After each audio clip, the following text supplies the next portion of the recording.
बोलो श्रीमद्भागवत महापुराण की, श्री कृष्ण द्वैपायन दिव्यासजी की, श्री शुक मुनि की, श्री सुत मुनि की, परीक्षित महाराज की, शनकादि षष्ठी सहस्र ऋषिवृंदों की, आपन अपन गुरुदेव की, आपन अपन इष्ट देव की, सुधीर रंजन दास की, वार्षिक द्वितीय पल्लव के भागवत सप्ताह ज्ञान यज्ञ की, भागवत सप्ताह ज्ञान यज्ञ महत्व पाठ की।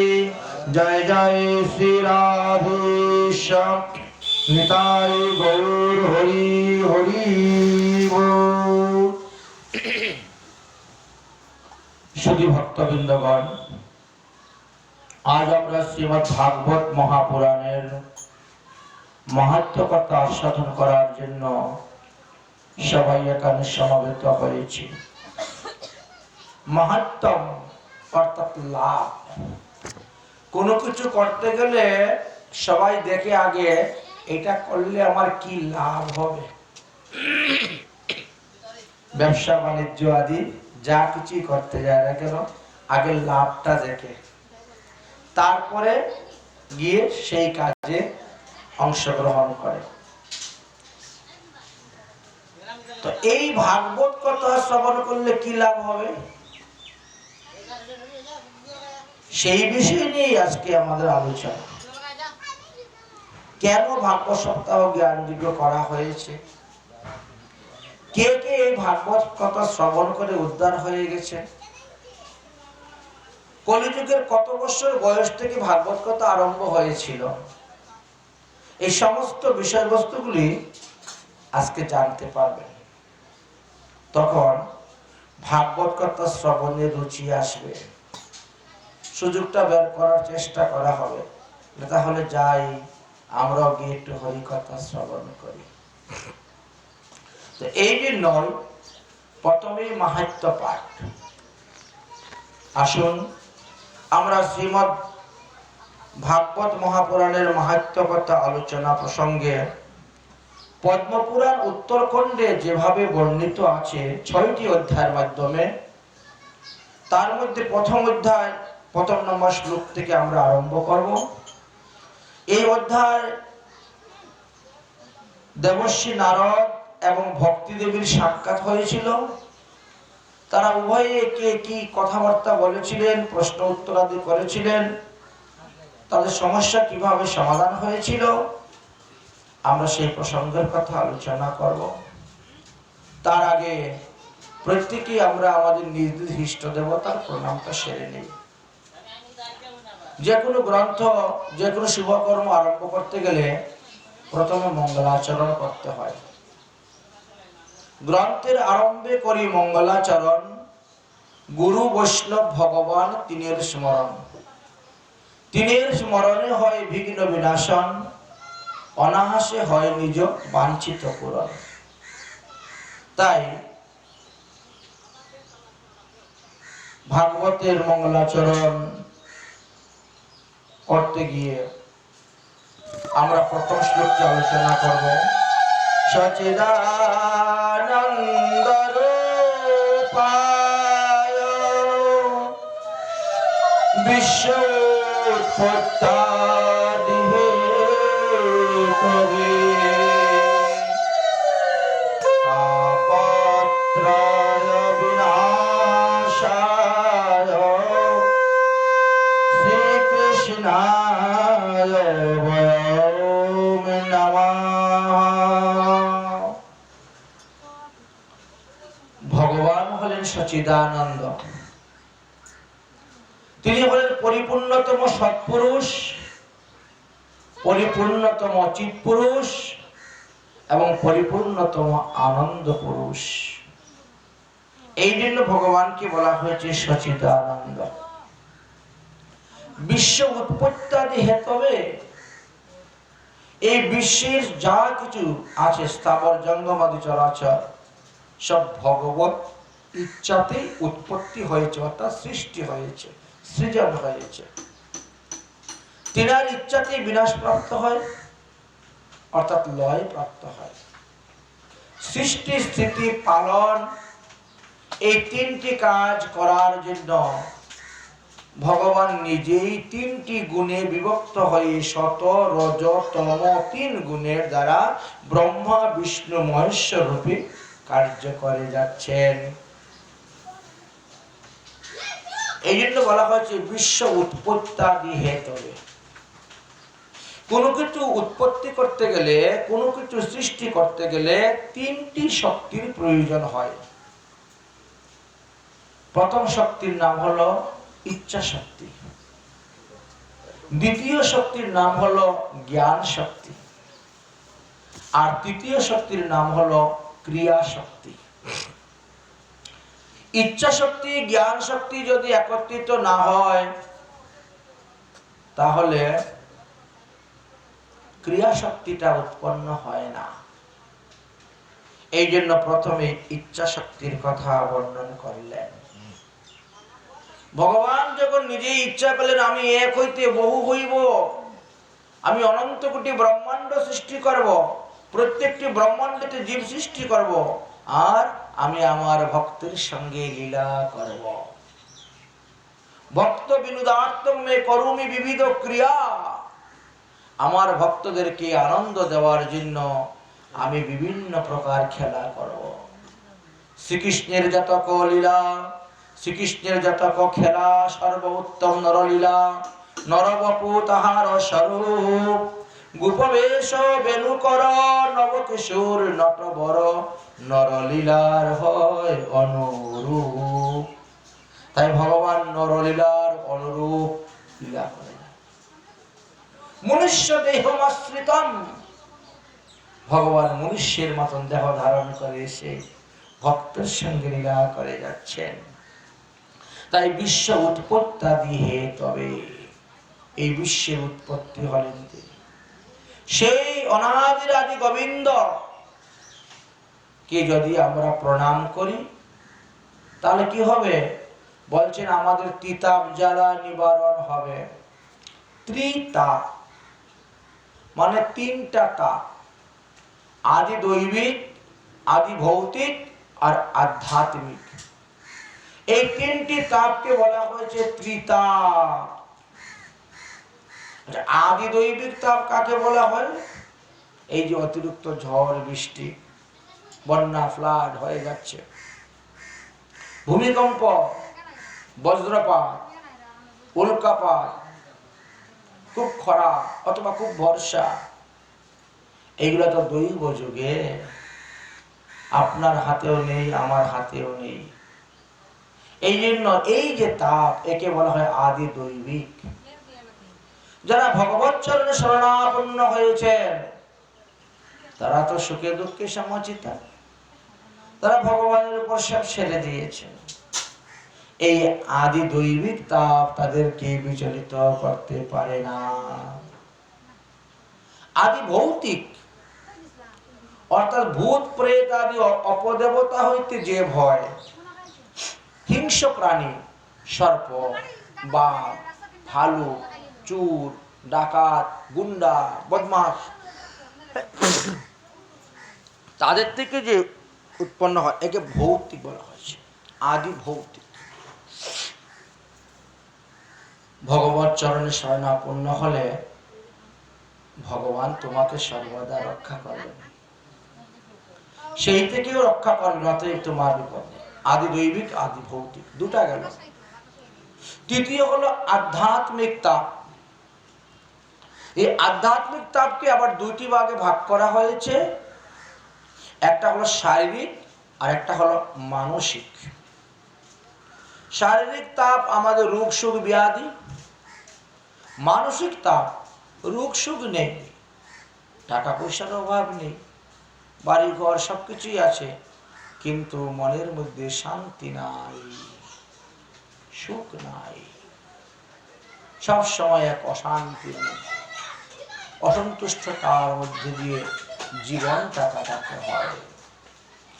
এই যে তিনটি তাপের কথা বলা হয়েছে, ভগবানকে যারা প্রতিদিন প্রণাম করেন তাদের এই তিন তাপ দূরীভূত হয়।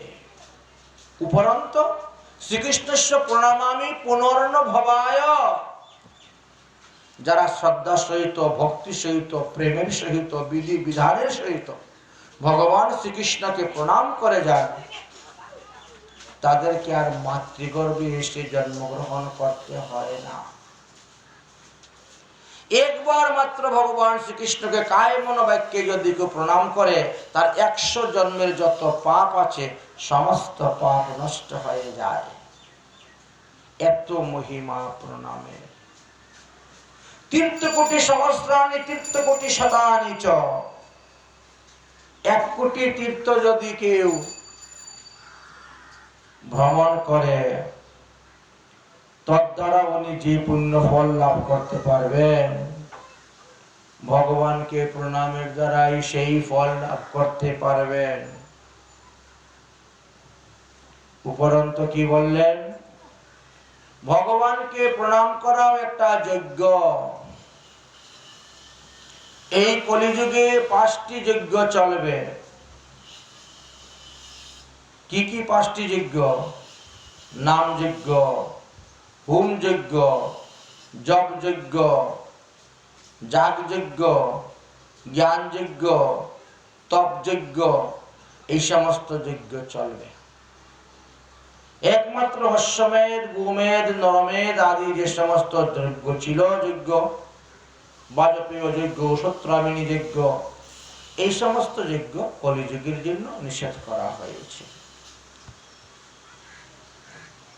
অশ্বমেধ, গবালম্ব, সন্ন্যাস, ফলবত্তকম, দেবেরেণ শতোৎপত্তি, কলো পঞ্চ বিবর্জিতা। কলিযুগে অন্যান্য ধর্ম হইতে 5টি ধর্মকে ছেড়ে বাদ দেওয়া হয়েছে। অশ্বমেধ যজ্ঞ করবেন না, গোমের যজ্ঞ করবেন না, অশ্বমেধ গবালম্ব গোহত্যা করবেন না, সন্ন্যাস করবেন, গ্রহণ করবেন না, আর শ্রাদ্ধেতে আমিষ দ্রব্য ব্যবহার করবেন না, মৎস্য মাংস আদি। দেবরের দ্বারা সন্তান উৎপাদন করবেন না। এই 5টি হলো কলিযুগের জন্য বিশেষ নিষেধ। যাই হোক, আমরা যে ভগবানকে প্রণাম করি, প্রণামটা আমরা সাধারণত 4 ভাবে করে থাকি। ভগবানকে 4 ভাগে প্রণাম করা যায়। আচ্ছা, কি কি ভাবে ভগবানকে প্রণাম করা যায় 4 ভাবে? 1 নম্বর হলো অভিবাদন। অভিবাদনটা কিভাবে হয়ে থাকে? জয় গোবিন্দ, বাস, জয় গোপাল বলি না, এটা হলো অভিবাদন। 1 নম্বর। 2 নম্বর হলো কি? আমরা সাষ্টাঙ্গে প্রণাম করি। তাহলে কি কি লাগে আমাদের? পদ, শির, কর, জানু, বক্ষ, চক্ষু, বাক্য, মন। এই 8টা দিয়ে ভূমিকে করে যখন আমরা প্রণাম করি, তখন তাকে বলা হয় সাষ্টাঙ্গে প্রণাম। আরেকটা প্রণাম আমরা করি পঞ্চ অঙ্গে। 5টা অঙ্গের দ্বারাও প্রণাম করি। 2 কর, 2 জানু, শির, বাক্য ও মন, এই 5 অঙ্গে প্রণাম করা হয়। তারপরে আরেক ধরনের প্রণাম করি, সেটা কি? এই হাত জোর করে নিজের মাথায় নিজে ঠাকুরের সামনে গেলাম, বাস, ঠাকুরের চরণ ধরলাম না, ঠাকুরকে স্পর্শ করলাম না, ঠাকুরকে ছুলাম না, শুধু খালি ঠাকুরের নামটা উচ্চারণ করে নিজের হাত 2টা নিজের মাথায় লাগিয়ে চলে গেলাম। ঠিক না? এই 4 ধরনের প্রণামের কথাই শাস্ত্রে বর্ণন করে গিয়েছেন।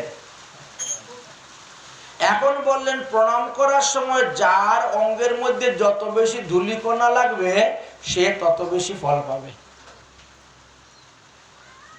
মনে করেন আপনি 5 অঙ্গে প্রণাম করলেন, তাহলে আপনার কপালের মধ্যে ধুলি লাগলো, 2 হাতের কোণের মধ্যে ধুলি লাগলো, আবার 2 হাঁটুর মধ্যে ধুলি লাগলো। 5 অঙ্গ তো প্রণাম করলেন। তাহলে এই ধুলির দ্বারা কি হবে? বলে যতগুলা ধুলি লাগবে তত হাজার বছর স্বর্গে বাস করতে পারবে। ভগবানকে প্রণামের এতই মহিমা। তাহলে আমি ধুলায় গড়াগড়ি দিব, আরো বেশি করে ধুলি লাগবে, অসুবিধা নেই।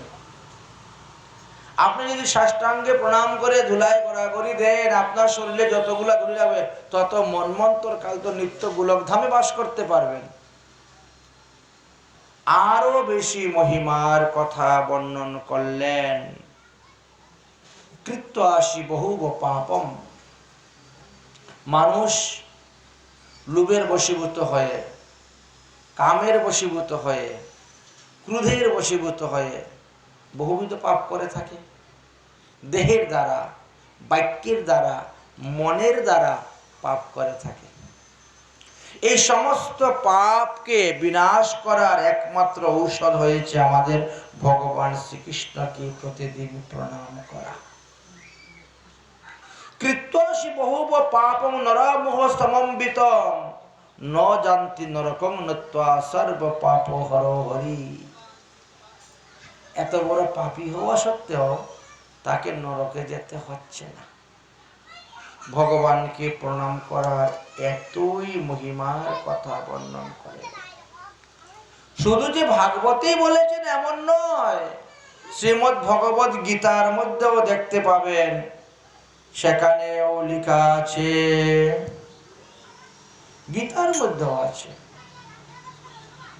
মত মনা ভব মত ভক্ত মত জামি মাং নমস্করো না মাম বিশ্বান্তি সত্যম তে প্রতি জনে প্রিয়সি মে। হে অর্জুন, মত মনা ভব। অর্জুনকে নিমিত্ত করে তো উপদেশ তো আমাদেরকে দিয়েছেন। পরীক্ষিতকে নিমিত্ত করে সুখদেব আমাদেরকে উপদেশ দিয়ে গিয়েছেন। কি বললেন? তোমার এই মন আমাকে অর্পণ করো। ভগবান পরিষ্কার। কেউ যদি আসে তাকে ঘরে থাকার জায়গা দিও, মনের মধ্যে থাকার জায়গা দিও না। মনে শুধু আমাকে রাখো, আমাতে মন অর্পণ করো।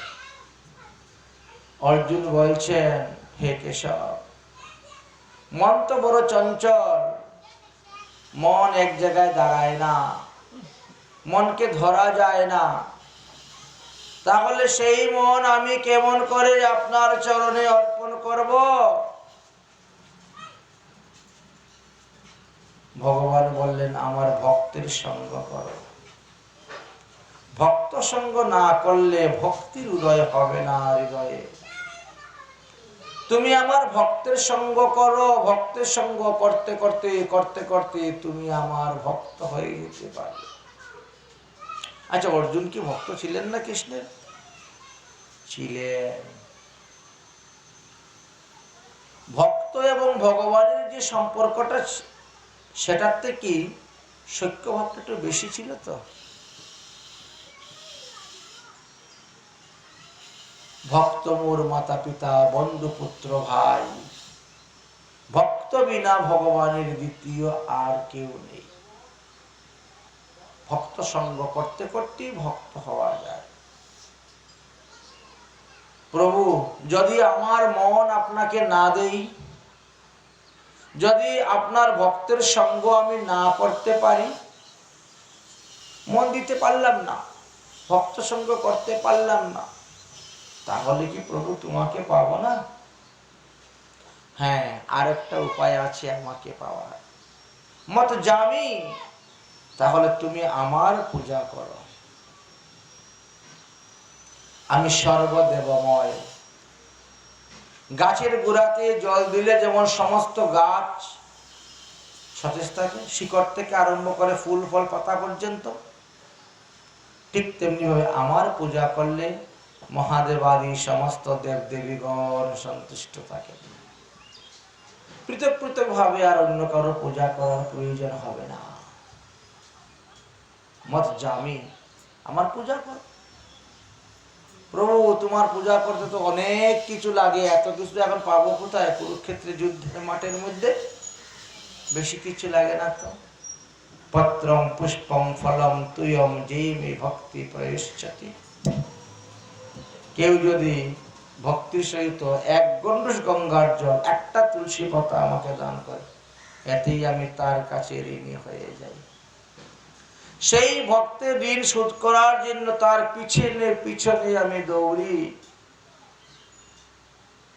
যদি গঙ্গার জল না পাই, তুলসী পাতা না পাই, আপনার পূজা না করতে পারি, তবেও কি আপনাকে পাবো না? বাহ, তোমার মন আমাকে দিবে না, তুমি আমার ভক্ত সঙ্গ করবে না, তুমি আমার পূজাও করবে না, আবার বলছো তুমি আমাকে পেতে চাও। কেমন করে হবে? আরেকটা সুযোগ আছে আমাকে পাওয়ার। যদি তুমি প্রতিদিন শ্রদ্ধা সহিত, নিষ্ঠা সহিত, প্রেমের সহিত আমাকে প্রণাম করো, তাহলে কিন্তু তুমি আমাকে পেয়ে যাবে। প্রভু বাকি তিনটা যে করলাম না,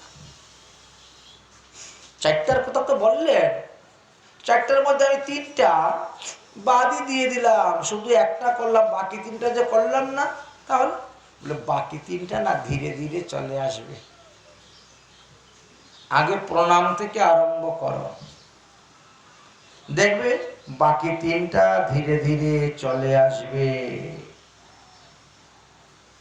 অতএব নমস্কার, নমস্কুরু। নমস্কার শব্দের মধ্যে চারটা অক্ষর আছে, তাই না গো? নমস্কার, দন্তান্ন, ম, কয়াকার আর র, এই তো নমস্কার। নকার অর্থে নিষেধবাচক, মকার অর্থে অহংকার। এই নমস্কারের দ্বারা কি হয়? অহংকার খণ্ডন হয়। অহংকার খণ্ডনের একটি উপায় হলো এই নমস্কার করা। তাই তো গুরু বৈষ্ণব ভগবানকে প্রণাম করতে হয়, নমস্কার করতে হয়। তাহলে নমস্কারের কি মহিমার কথা বললেন। এই জন্যই ভাগবতের শুরুতেই ভগবান শ্রীকৃষ্ণকে নমস্কার করেছেন, প্রণাম করেছেন।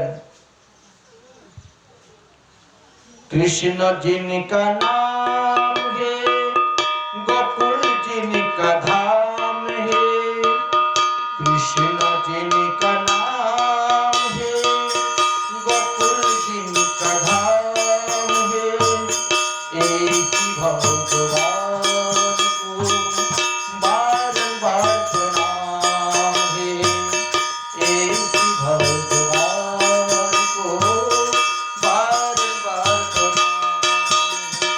কৃষ্ণ জিনকা নাম হে, গোকুল জিনকা ধাম হে, কৃষ্ণ জিনকা নাম হে, গোকুল জিনকা ধাम है, ऐसी भगवान को बार बार प्रणाम है, ऐसी भगवान को बार बार प्रणाम है।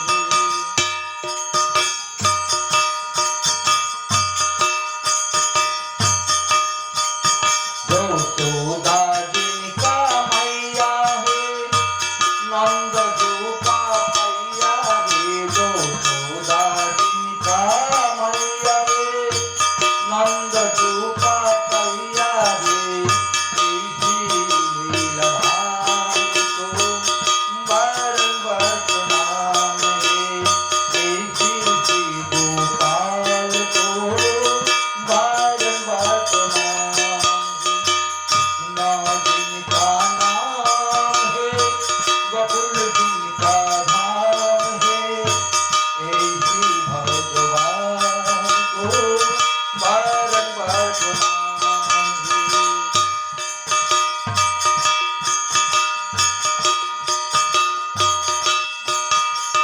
लट लट दादी माखन खावे बाल बाल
कृष्णचंद्र भगवान की, भागवत महापुरुषोत्तम पुराणम की।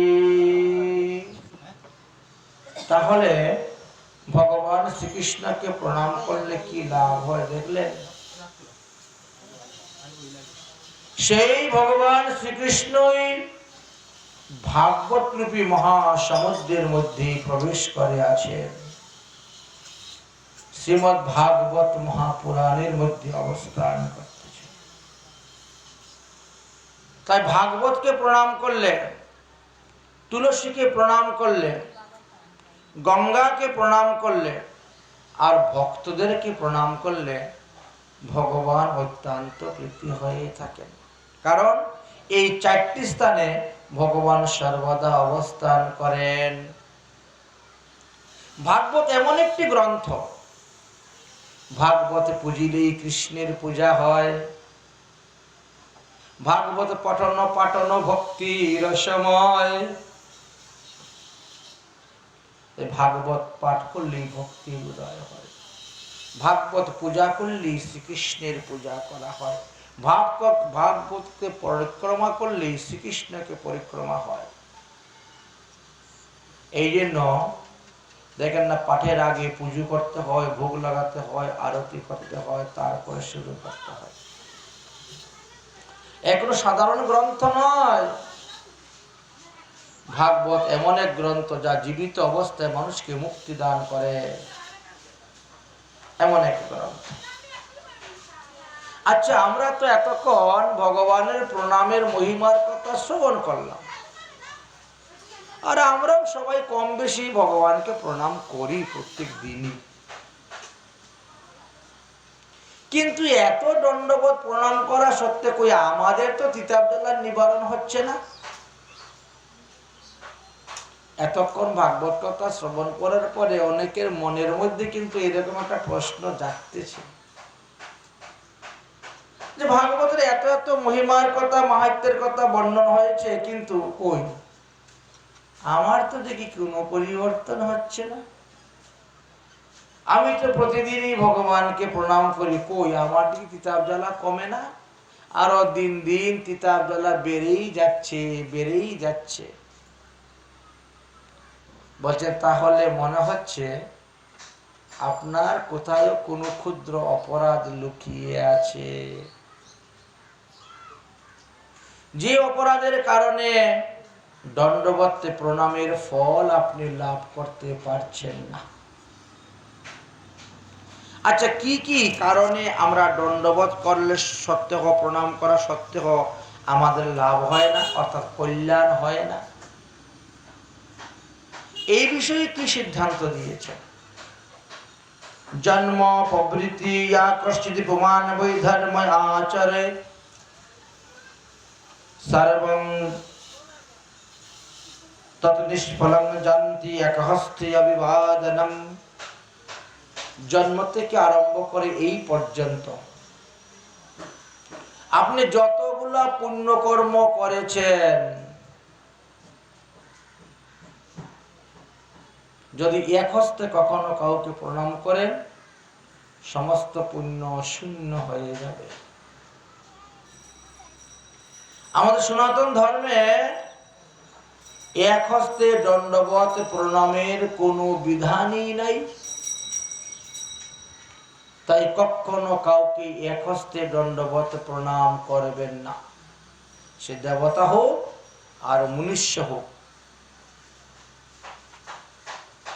যেই হোক না কেন, কাউকে কখনো এক হস্তে প্রণাম করবেন না।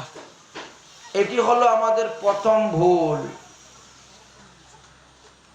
দ্বিতীয় ভুল হলো বস্ত্রম পবৃষ্ট দেহস্থ জনরো প্রণামেতি মাং। যারা কোমরের উপরে কাপড় জড়িয়ে রেখে সাষ্টাঙ্গে প্রণাম করেন, তাদেরকে 7 জন্ম মূর্খতা প্রাপ্ত হতে হয় আর কুষ্ঠ রোগে ভুগতে হয়। এই জন্য মহিলাদের সাষ্টাঙ্গে দণ্ডবত প্রণাম করা নিষিদ্ধ। একমাত্র পুরুষ লোকেরাই পারবে। তাও পেটাঙ্গ উতারকে, অর্থাৎ কোমরের উপরে যত কাপড় থাকবে সেইগুলা খুলে রেখে প্রণাম করতে হয় সাষ্টাঙ্গে। যদি এর বিপরীত কেউ করে, তো এই জন্য যতই পণ্ডিত হোক না কেন, তারপরে 7 জন্ম তাকে মূর্খতা প্রাপ্ত হইতে হচ্ছে, কুষ্ঠ রোগগ্রস্ত হয়ে তাকে ভোগ করতে হচ্ছে। আরো একটি বিধানের কথা আছে, সবামে প্রণয়তি বিষ্ণু, সবামে ভগবান বিষ্ণুতত্ত্ব যেখানে আছেন সেখানে সেই আসনটা আপনার বাম দিকে থাকবে, বাম দিকে রেখে প্রণাম করবেন। ডাইনে রেখেও প্রণাম করবেন না, সোজা সোজাও প্রণাম করবেন না। অনেকেই যায় মন্দির দর্শন করতে, বিগ্রহ দর্শন করতে, ঠাকুর দর্শন করতে, গিয়ে কি করেন, একবারে নাক বরাবর সোজাসুজি প্রণাম দিয়ে চলে আসেন, কোনো লাভ হবে না। আপনার বাম দিকে সেই ঠাকুরের আসন থাকবে, যদি সেই ঠাকুরের আসনটা ভগবত তত্ত্ব হয়, বিষ্ণু তত্ত্ব হয়। শাস্ত্রে বলছেন সবামে প্রণয়ন্তি বিষ্ণু দক্ষিণে শক্তি শঙ্কর। মহাদেবের যদি মূর্তি থাকে, কালীর মূর্তি, দুর্গার মূর্তি যদি থাকে, দেবদেবী, তাহলে তুমি যেদিকে প্রণাম করবে তার ডাইন দিকে, তোমার ডাইন দিকে যেন সেই দেবদেবীর আসনটা থাকে। সে তোমার মাথা কোন দিকে যাচ্ছে ওটা দেখার দরকার নেই, যে প্রণাম করতে গিয়ে আমার মাথা পশ্চিম দিকে যাচ্ছে না দক্ষিণ দিকে যাচ্ছে সেটা দেখার প্রয়োজন নেই। তাহলে আমাদের ভুলগুলো আমরা কিভাবে জানতে পাচ্ছি? প্রণামশ্চ গুরুরর্গে ন সত্যং নিষ্ফলম ভাবে। এবং গুরুদেবকে প্রণাম করার সময় সোজাসুজি, গুরুদেবকে ডাইনে রেখেও প্রণাম করা যাবে না, বামে রেখেও প্রণাম করা যাবে না, সোজাসুজি। গুরুদেবের ডাইন চরণে ডাইন হাত দিবেন, বাম চরণে বাম হাত দিবেন, দিয়ে প্রণাম করবেন। তাহলে আমাদের ভুলের কারণেই আমরা ফলগুলো পাচ্ছি না। আমরা প্রণাম তো করে যাচ্ছি কিন্তু ফল পাচ্ছি না, তার কারণটাই হলো এইটি, অন্যতা নিষ্ফলং ভাবে। প্রণাম করা সত্ত্বেও ফল পাওয়া যাবে না। এক হস্তে প্রণামশ্চ একশ্চৈব প্রদক্ষিণম অকালে দর্শনম বিষ্ণু হন্তি পুরা কৃতম পুণ্যম। শুধু এই জন্মের কথা নয়, এর আগেও যদি আপনি মনুষ্য জন্ম পেয়ে থাকেন, আর সেই জন্মেও যদি আপনি অনেক পুণ্য কর্ম করে এসেছেন, এই যুগের কর্মফলের কারণে পূর্ব জন্মের পুণ্য ফল নষ্ট হয়ে যাবে। এই জন্মে যারা একহস্তে প্রণাম করছেন তাদের পূর্ব পুণ্য ফল নষ্ট হয়ে যাবে। একহস্তে প্রণাম, একশ্চৈব প্রদক্ষিণ, প্রদক্ষিণ একবার করবেন না ভগবত তত্ত্বকে। সম্ভব হলে 4 বার করবেন, না হলে করবেনই না। যদি 4 বার করতে না পারি করবই না, একবার করে দৌড়ে পালাবো না, তাহলে এই জন্মের পুণ্য নষ্ট হবে, আগের জন্মের পুণ্য নষ্ট হবে। অকালে দর্শনম বিষ্ণু, ভগবানের যখন ভোগ হয় তখন মন্দিরে ঢুকতে নাই, ফুট করে ঢুকলাম, ফুট করে বেরিয়ে আসলাম, এটা আনলাম সেটা আনলাম, হয় না, এরকম নিয়ম নেই। এই জন্য ঠাকুর ঘরটা একটু আলাদা করতে হয়।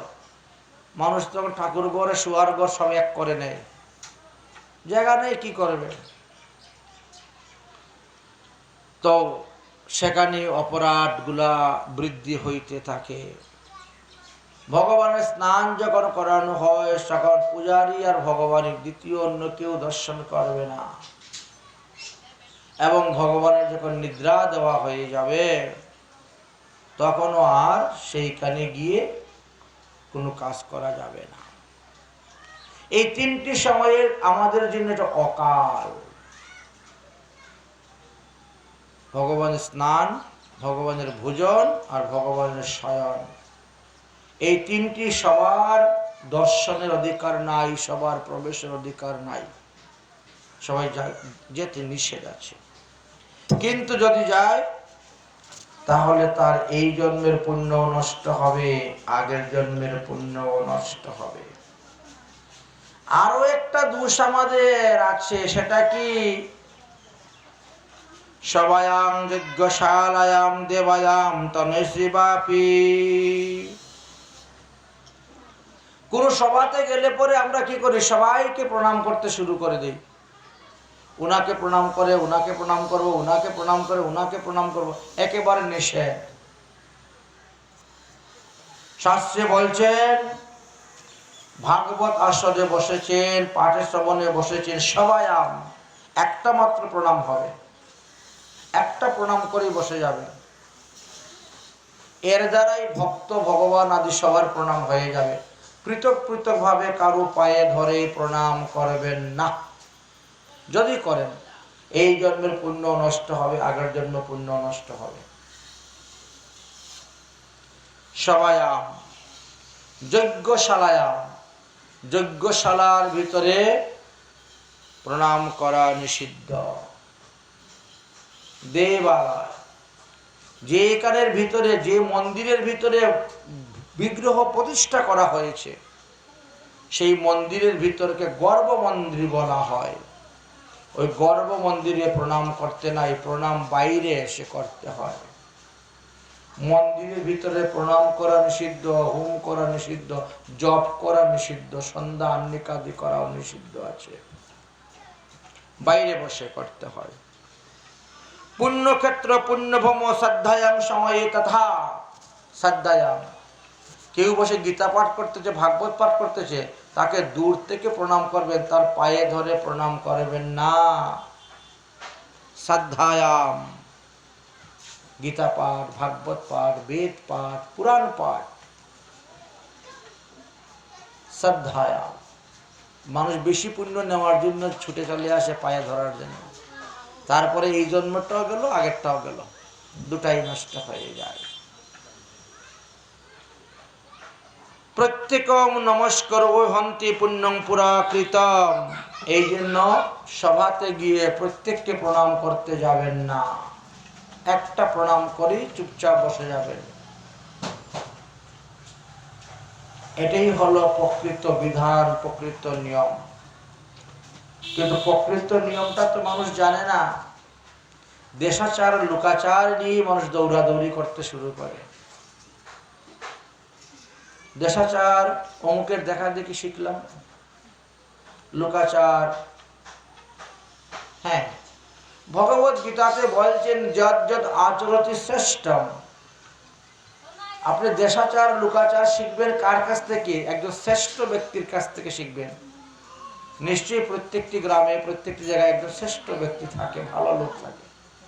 হ্যাঁ, তার কাছ থেকে শিখলে, কারণ ওরা শাস্ত্র সিদ্ধান্ত দেখেই শিখেই তোমাকে শিক্ষা দিচ্ছে, অশাস্ত্রীয় কিছু শিক্ষা দিবে না। অগ্রে পৃষ্ঠে বামভাগে সমীপে গর্ভ মন্দিরে জপ হুম নমস্কারং কুর্যাৎ কেশবালয়ে, তাহলে পুণ্য সব নষ্ট হয়ে যায়। এই জন্য বুঝে শুনে কাজ করলে লোকসান হবে না, লাভ হবে। ক্ষতিটা যে কোথায় হচ্ছে নিজেই বুঝতে পারছেন না, এই জন্য বুঝতে হবে। একং চণ্ডী রবিউ সপ্ত তিস্র দা বিনায়কম। হ্যাঁ, চণ্ডীমাকে একবার প্রদক্ষিণ করলেও কোনো ক্ষতি হয় না। সূর্যকে 7 বার প্রদক্ষিণ করা যায়, গণেশকে 3 বার প্রদক্ষিণ করা যায়, বিষ্ণুকে 4 বার প্রদক্ষিণ করা যায়, আর মহাদেবকে অর্ধবার প্রদক্ষিণ করা যায়, এর থেকে বেশি।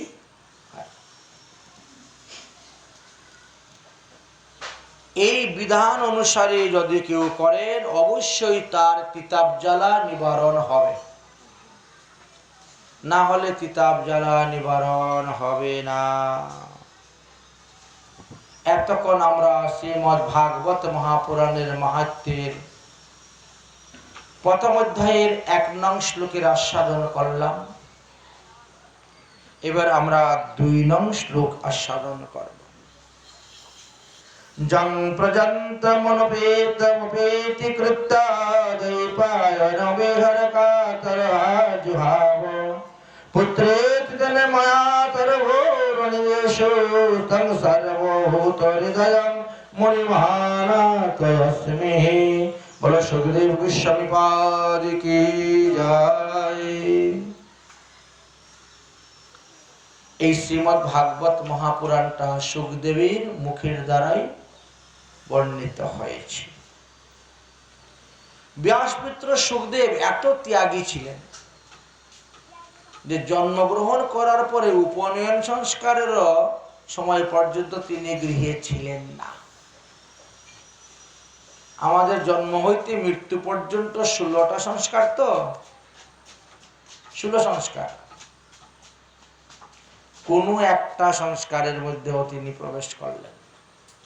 জন্ম হলো, ভগবান শ্রীকৃষ্ণকে প্রণাম করে, মাকে বাবাকে প্রণাম করে সোজা হাঁটা, বনের দিকে হাঁটতে শুরু করে দিয়েছে।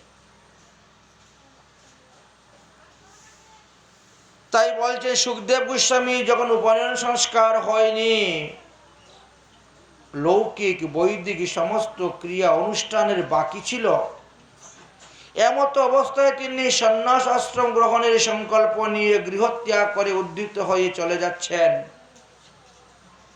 তা দেখে মা বিটিকা দেবী ব্যাসদেবকে বলছেন, ওগো ওগো দেখো দেখো দেখো, তোমার পুত্র চলে যাচ্ছে, তোমার পুত্র চলে যাচ্ছে সন্ন্যাস আশ্রমে, পুত্রকে ডাকো। ছেলের জন্ম দিলাম, ছেলের মুখটা পর্যন্ত ভালোভাবে দেখতে পেলাম না, তার মুখের গঠন গাঠনটা কিভাবে, জন্ম নিয়ে হাঁটতে শুরু করে দিয়েছে, চলে যাচ্ছে, ডাকো।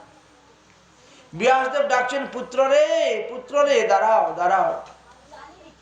দেখো বাবা, আমি তোমাকে বিবাহ করার কথা বলবো না, তুমি টাকা পয়সা রোজগার করে এনে আমাদেরকে খাওয়াও সেটাও বলবো না, তথাপিও তুমি ঘরের কোণার মধ্যে থাকে বসে ভজন করো, অন্তত তোমাকে একবার তো তোমার মুখটা দেখতে পাবো। সুখদেব গোস্বামী তখন তিনার নিজের শক্তি বৃক্ষের উপরে প্রবেশ করিয়ে দিলেন, বৃক্ষের মধ্যে।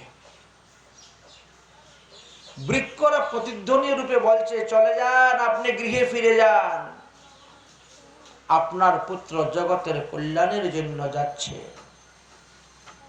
আপনি কেন পুত্রের পিছনে ছুটছেন? হা হা, আমার পুত্র জন্ম নিয়ে চলে যাচ্ছে, আমি যাব না। আরে কে কার পুত্র? তুমি যে কতবার তার পুত্র হয়েছে তার কি ঠিক আছে? তুমি পুত্র পুত্র বলে কান্নে যাচ্ছ, ফিরে যাও, গৃহে ফিরে যাও, তোমার পুত্র এখন গৃহে ফিরে আসবে না, যথাসময়ে আসবে, ফিরে যাও। কিন্তু ব্যাসদেব পুত্র বিরহে কাতর স্বরে বলে উঠেন, পুত্র তুমি কোথায় চলে যাচ্ছ? সেই সময়ে বৃক্ষরাজগণ সুখদেবের হয়ে প্রতিধ্বনিতে যে উত্তর দিয়েছিলেন, আমি সেই সুখদেব গোস্বামীকে প্রণাম করে ভাগবতে আস্বাদনে আমরা প্রবেশ করব। সুখদেব কোনো সাধারণ বক্তা ছিলেন না, তিনি শ্রোতার মনের ভাব বুঝতে পারতেন, অন্তর্যামী ছিলেন। সুখদেব কোনো সাধারণ পাখি ছিলেন না, ইনি নিত্য গোলক ধাম হইতে এসেছেন। তার উৎপত্তি ভগবান শ্রীকৃষ্ণের হৃদয় থেকে, মন থেকে হয়েছিল। সেই সমস্ত তত্ত্ব কথা আগামী কল্য আস্বাদন করব। আজকের বিষয়টা আজকে আস্বাদন করা হচ্ছে। তৃতীয় শ্লোকে কি বললেন? নৈমিষে সুতমাসীনম অবিবাধ্য কথামৃতম কথামৃত রসাস্বাদ কুশলম সৌনকয় ব্রবীত।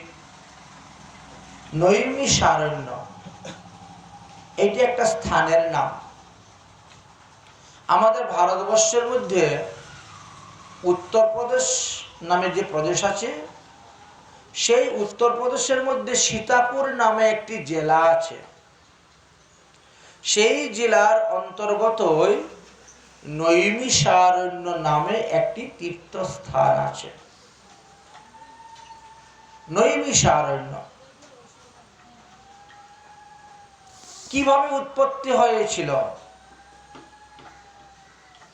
সুতমুনি কেন নৈমিষারণ্যে গিয়েছিলেন? শৌনকাদি ৬০,০০০ ঋষিগণ কেন নৈমিষারণ্যে বাস করতেন?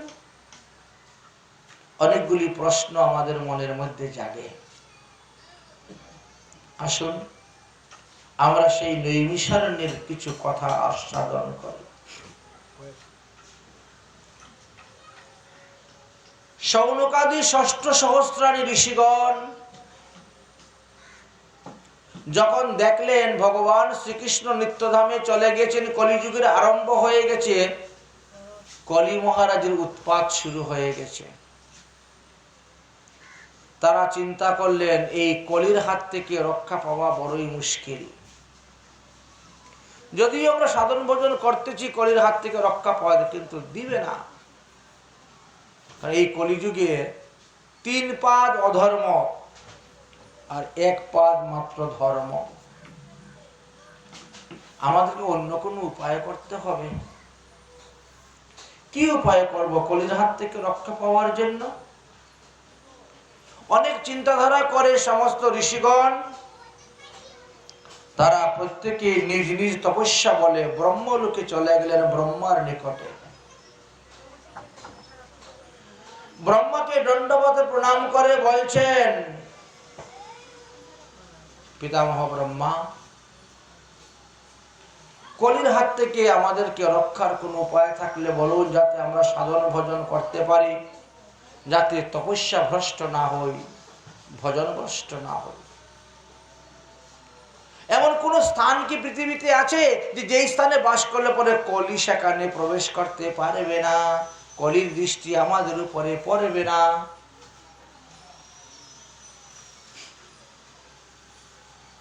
ব্রহ্মা একটু চিন্তায় পড়ে গেলেন।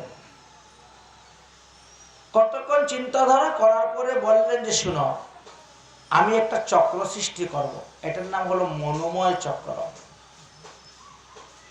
এই চক্রটা যেখানে গিয়ে নিমিষ হয়ে যাবে, অদৃশ্য হয়ে যাবে, অদর্শন হয়ে যাবে, সেই স্থানে কলির কোনো অধিকার থাকবে না। তোমরা সেই স্থানে বসেই ভজন করো, তোমাদের কল্যাণ হবে। ব্রহ্মা চক্রটাকে সৃষ্টি করে চক্র ছেড়ে দিলেন। চক্র ঘুরতে ঘুরতে ঘুরতে ঘুরতে সপ্ত স্বর্গ সপ্ত পদার ঘুরে ঘুরে আসতেছে, 14 ভুবন ঘুরে ঘুরে। ঋষিরা সেই চক্রের পিছনে পিছনে ছুটছেন আপন আপন তপস্যার বলে। দেখতে দেখতে এই চক্রটি ওই সীতাপুর জেলার একটি ঘন অরণ্যের মধ্যে প্রবেশ করল। চক্রের বেগ ধীরে ধীরে ধীরে ধীরে মন্দ হয়ে গেল, আর চলতে পারছে না। চক্রটি মাটিতে পড়ে গেল। এমন ভাবে ঘূর্ণায়মান হতে শুরু হলো, চতুর্দিক থেকে মাটিগুলি উঠে ছিটকে পড়তে শুরু হলো, গর্তের সৃষ্টি হয়ে গেল। জল জ্বলতে শুরু হলো, তার থেকে জলধারা বেরোতে শুরু হলো। চক্র তো আর দেখা যাচ্ছে না, শুধু মাটি কাদা আর জল উঠতেছে। ঋষিরা বড় চিন্তার মধ্যে পড়ে গেলেন, এই চক্র যদি ঘুরতে ঘুরতে সপ্ত পাতাল ভেদ করে দেয়, তাহলে তো পৃথিবী আবার প্রলয়। কি করা যায়? তারা স্তুতি ভক্তি করতে শুরু করলেন। আকাশবাণী হলো, এই বনের অধিষ্ঠাত্রী দেবতা হচ্ছেন ললিতা, যাও ললিতার কাছে যাও, তিনি এই চক্রের বেগ ধারণ করবেন। তখন তারা সেই বনের অধিষ্ঠাত্রী দেবতাকে স্তুতি ভক্তি করতে শুরু করলেন। দেবী অষ্টভুজা রূপ ধারণ করে ওই চক্রটাকে আঙ্গুলের মধ্যে ধারণ করে নিয়ে নিলেন। চক্রটি 6.5 পাতাল ভেদ করেছিল।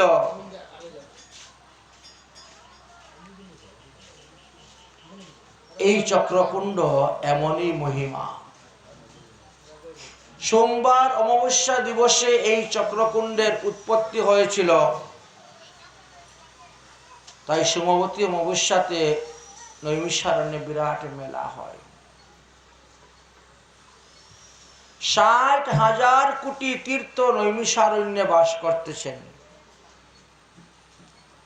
84 কোটি নৈমিষারণ্য পরিক্রমা করলে 60,000 কোটি তীর্থ পরিক্রমার ফল পাওয়া যায়। 60,000 ঋষিগণ বসে সেখানে তপস্যা করছেন। 60 সহস্রাণি তারা বসে গেলেন সেখানে তপস্যা করতে। কিসের জন্য তপস্যা? ভাগবত প্রাপ্তির জন্য তপস্যা। আমরা যাতে ভাগবত লাভ করতে পারি তার জন্য তপস্যায় বসে গেলেন। সংকল্প করলেন 1000 বৎসর পর্যন্ত আমরা যজ্ঞ করব ভাগবত প্রাপ্তির জন্য। 1000 বৎসরের মধ্যে যাতে আমাদের কারো মৃত্যু না হয় এই জন্য স্বয়ং যম দেবতাকে এনে আমরা আমাদের আসরে বসিয়ে রেখে দেব। আপনি এখানে বসে থাকেন। 1000 বৎসরের মধ্যে যাতে আমাদের কারো মৃত্যুও না হয়। যজ্ঞ শুরু হয়েছে। যজ্ঞ করতে করতে যজ্ঞের ধুমায় শরীরটা কালো হয়ে যাচ্ছে। অনাহারে থাকতে থাকতে ক্লিশা হালকা পাতলা দুবলা হয়ে গেছে, হাড্ডি অস্থিসংসার হয়ে গেছে। তথাপিও ভাগবত প্রাপ্তি হচ্ছে না। একদিন সকালবেলা হোম যজ্ঞ আদি কার্য সম্পূর্ণ করে ঋষিগণ একত্রিত হয়ে বাইরে বসে বলছেন যে এত বছর হয়ে গেল যজ্ঞ করে যাচ্ছি, কিন্তু যজ্ঞের তো কোনো ফল পাচ্ছি না।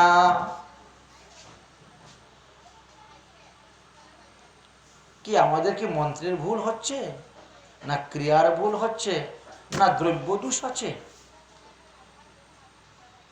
এতদিন হয়ে গেল এখনো মন্ত্রের ফল পাচ্ছি। এইভাবে বসে বসে ইষ্টগুষ্টি করতেছেন, কথাবার্তা বলতেছেন। এমন সময় একজন বলছে, আরে দেখো দেখো তো, ওই দেখো কে আসতেছে, কে আসতেছে। শৌনক মুনি তখন উঠে দাঁড়ালেন।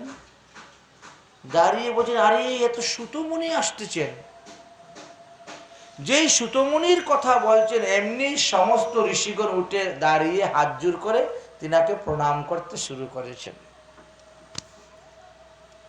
সুতমুনি বলছেন, এ কি মুনিগণ, ঋষিগণ, আমি তো আপনাদের নাতির চেয়েও ছোট। এক একজনের মুনি ঋষিদের 1000 বছর পরমায়ু। আপনারা এত জ্ঞানী গুণী তপস্বী, আর আপনারা আমাকে প্রণাম করছেন, এ কি? সুতমুনি বললেন, বাবা, শাস্ত্রে একটা কথা আছে, ধনবৃদ্ধা বলবৃদ্ধা আয়ুবৃদ্ধা ততৈবচ তে অপি সর্বে জ্ঞানং বৃদ্ধাশ্চ কিং করা শিষ্যঃ কিং করা। তুমি বলছো আমরা বৃদ্ধ, আমাদের নাতির চাইতেও তুমি ছোট। এই জগতে বৃদ্ধ 4 ভাবে আছে। এক হলো ধনবৃদ্ধা। বৃদ্ধদেরকে সম্মান দেয় না সবাই? কিন্তু আজকাল দেবে ধনীদেরকে সম্মান দেয়। আসুন বাবু আসুন, বসুন বসুন। গরিবকে সম্মান। কোন গরিবের বাড়ি যদি ধনী আসে সে কত আনন্দ পায়, কিন্তু ধনীর বাড়িতে কোনো গরিব গেলে উল্টা দুঃখ পায়। আসলো আবার কি চাইবে, কি নিবে, এটা চাইবে সেটা চাইবে। নিজের আত্মীয় হইলো ভালো চোখে দেখে না, উল্টা। তাই ধনবৃদ্ধা, যাদের টাকা পয়সা আছে, ধনী আছে, এদেরকে সবাই হাতজোর করে। ধনবৃদ্ধা। আর কে? বলবৃদ্ধা। ওরে বাবা রে, ধরে মেরে দিবে আছাড় আগের থেকেই। হ্যাঁ, ধনবিদ্যা বলবিদ্যা দুটা গেল। তৃতীয় হলো আয়ুবৃদ্ধা, বয়সে বড়, আয়ুবিদ্যা মুরব্বী, বাস। কিন্তু এই তিনজন থেকে বড় হলো যিনি জ্ঞানী বৃদ্ধা, যিনি ভক্ত, যিনি ভগবত প্রেমী ভক্ত। তার আয়ু দেখতে নাই। তুমি যে ভগবত প্রেমী ভক্ত, তুমি স্বয়ং সুখদেবের মুখ থেকে ভাগবত কথা শ্রবণ করেছ, তুমি ব্যাসদেবের নিকটে 18টা পুরাণ শ্রবণ করেছ, 4 বেদ 6 শাস্ত্র। এই জন্য তুমি হলে আমাদের সবার থেকে শ্রেষ্ঠ জ্ঞানী বৃদ্ধা। এই জন্য আমরা সবাই তোমাদেরকে প্রণাম করলাম। হে সুতমুনি, হাতজোড় করে শৌনকাদি ঋষিগণ বলছেন, হে সুতমুনি, অজ্ঞান অন্ধকার দূরীকরণের জন্যই ভগবান হয়তো তোমাকে পাঠিয়েছেন আমাদের নিকট। তুমি কোটি সূর্য সমপ্রভা, 1 কোটি সূর্যের মতন তুমি দীপ্তমান পদে মানুষের হৃদয়ের অন্ধকার দূর করতে সমর্থ। অতএব আমাদের মনের মধ্যে কিছু প্রশ্ন আছে, আমরা সেই কয়টি প্রশ্ন আমি আপনাদেরকে জিজ্ঞেস করব। কৃপা করে আপনি আমাদেরকে সেই সমস্ত প্রশ্নের উত্তর দিতে গিয়ে সার কথা বলবেন। কথা সার মম কর্ণ রসায়নম। কথাটা বলতে হবে অল্পতে সার কথা, এমন কথা বলতে হবে যে কানের মধ্যে ভালো লাগে শুনতে। রসায়ন, রস। তো বুঝিবে রসিক ভক্ত, না বুঝিবে আন। রসিক ভক্ত যারা, তারাই তো রসের বিষয় বুঝতে পারে। আচ্ছা ঠিক আছে, আমরা এই স্থান থেকে কি শিক্ষা লাভ করতে পারলাম? যদি কাউকে কিছু প্রশ্ন করতে হয় তাহলে প্রথমত তাকে আদর করে যত্ন করে আসনে বসাতে হবে, দণ্ডবত প্রণাম করতে হবে, তারপরে বিনম্রভাবে আমাদেরকে প্রশ্ন জিজ্ঞাসা করতে হবে, তবেই